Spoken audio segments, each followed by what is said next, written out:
Qaysi davlatlar eng toza va tartibli va nima uchun aynan ular? Har yili Environmental Performance Index kabi reytinglar tuziladi.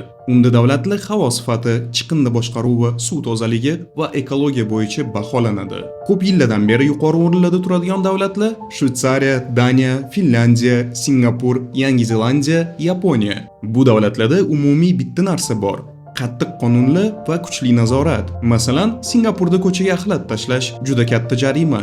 Yaponiya bo'lsa chiqindi alohida ajratish madaniyatini bolalikdan o'rgatishadi.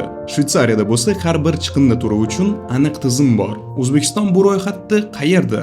Global ekologik reytinglarida O'zbekiston ko'pincha o'rtadan pastroq o'rinlarda turadi. Ba'zida havo bo'yicha eng pastga tushib ketadi. Sabablari bo'lsa bir nechta. Chiqindi tizimi to'liq rivojlanmagan, havo sifati muammolari va ekologik nazoratini yetarli darajada kuchli emasligi.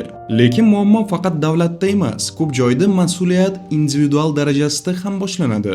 Chunki tartibli davlatlar faqat qonun bilan emas, odamlarning kundalik odatlari bilan ham quriladi. Sizningcha O'zbekistonni eng toza davlatlar qatoriga olib chiqish uchun birinchi bo'lib nima o'zgarish kerak?